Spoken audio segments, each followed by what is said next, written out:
Ардчилсан төр иргэдийнхээ өмнө тодорхой үүрэг хүлээж байдаг. Иргэдийнхээ эрхийг хамгаалж, төрийн үйлчилгээний чанар хүртээмжийг сайжруулж, тэдний амжиргааг дээшлүүлснээр хариуцлагатай сайн сайхан нийгмийг бүтээж чадна. Иргэн бидний хувьд ил тод байдлыг хангадаг, хууль дээдлэх ёсны дүндэслэн иргэдээ оролцуулан шийдвэр гаргадаг, сайн засаглалыг хэрэгжүүлдэг, хариуцлагатай төртэй байхыг хүсч мөрөөддөг. Ийхүү төрч түмэн олонч нийгмийнхээ сайн сайхны төлөө аль аль талдаа хариуцлага хүлээх чадвартай буюу нийгмийн хариуцлагыг хэрэгжүүлдэг байх учиртай. Үйлдвэрлэгч, бизнес эрхлэгчид байгаль дээлтэй, хүний эрүүл мэнд аюулгүй байдалд хор хөнөөлгүй үйл ажиллагаа явуулах, эсвэл ашиг орлогын тодорхой хувийг хэрэглэгчдийнхээ болоод орон нутаг нийгмийн сайн сайхны төлөө зориулахыг нийгмийн хариуцлагыг хэрэгжүүлж байна гэж бид ойлгодог. Тэгвэл төр иргэний харилцаанд дах нийгмийн хариуцлага гэж юу вэ? Зохион байгуулалттай чадвартсан иргэд төрийн үйлчилгээг сайжруулах, иргэдийн амжиргааг дээшлүүлэх, иргэдийн эрхийг хамгаалахын төлөө төрийн үйл ажиллагаанд бүтээлчээр оролцож, түүний үр дүнд хяналт тавих үйл явцыг нийгмийн хариуцлага гэнэ.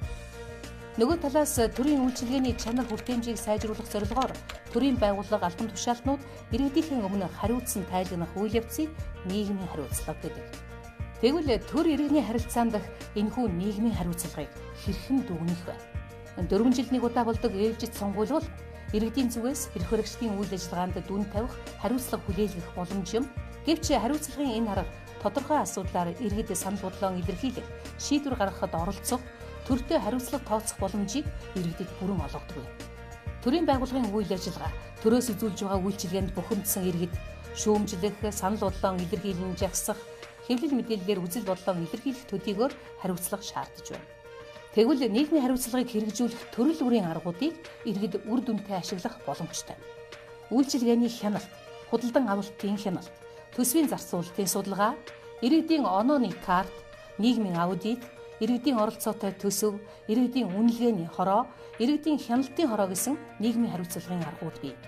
Нийгмийн хариуцлагын энэ аргууд нь сонгуул хооронд төрөөс хариуцлага шаардах, хариуцлага нэхэх боломжийг иргэдэд олгодог. Эдгээрээс хамгийн түгээмэл хэрэглэгддэг арга бол төрийн үйлчилгээний чанар хүртээмжийг иргэдийн оролцоотой үнэлдэг судалгааны арга буюу иргэдийн онооны картын аргачлал юм. Тухайлбал иргэд дүүргийнхээ тамгын газрын үйл ажиллагаанд хяналт тавьж хариуцлага тооцохын тулд бодит нөхцөл байдлыг тодорхойлж шийдвэрлэх шаардлагатай тулгымсан асуудлуудын хүрээнд иргэдийн онооны карт гэж нэрлэдэг хүснэгт боловсруулан төрийн үйлчилгээнд оноо тавьж дүн өгдөг. Тухайн төрийн байгууллагч бас энэ үнэлгээнд оролцож өөртөө мөн дүн тавьдаг. Ийхүү хоёр тал судалгаа дүгнэлтээ хийсэн дүнгээ нэгтгэн хэлэлцэж иргэдийн тодорхойлсон асуудлыг яаж шийдэхийг зөвшөөрсөн тохиролцдог юм. Төр иргэн хоёр нийгмийн үйлчилгээг хамтдаа ийм үнэлэн, хамтдаа шийдлэн тодорхойлж бодит үр дүнд хүрэх нөхцөлийг бүрдүүлдэг юм. Ингэснээр төр иргэний хооронд итгэлцэл, харилцан ойлголцол бий болж, гарсан үр дүн тогтвортой байлгах үндэс бий болно. Ийхүү нийгмийн хариуцлага нь иргэдийн бүтээлч оролцоо, тэдний хяналтгүйгээр хэрэгжих боломжгүй юм. Бүтээлч оролцоо нь төр иргэн хоёрын байнгын бүтээлч харилцан уулзалт яриа, хамтын шийдлийг шаарддаг бол иргэд төрд хяналт тавьж чаддаг байхын тулд мэдээллээр өөрийгөө зэвсгэлэх шаардлагатай. Нийгмийн хариуцлагын тогтолцоог бүрдүүлэхийн тулд иргэдийг мэдээллээр хангах үүргэнд төр хэрэгжүүлэх ёстой. Түүнчлэн иргэд төрөөс хариуцлага шаардж сурахын тулд мэдэх хэрэгээ эдэлж сурах учиртай. Төрийн үйлчилгээний чанар хүртээмжийг сайжруулахын тулд баримт нотлогоогоор зэвсгэлсэн чадвартсан иргэд төлөвлөлтөд оролцож, төсвийг хэлэлцэхэд саналаа илэрхийлж, мөнгөний зарцуулалтыг хянаж, үр дүн нэхэж, амлалтаа хэрэгжүүлэхийг төрөөс шаарддаг.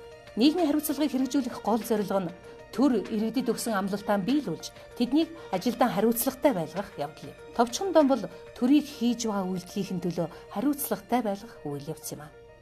Энэ бол шууд арга ажиллал, иргэдийн оролцоо.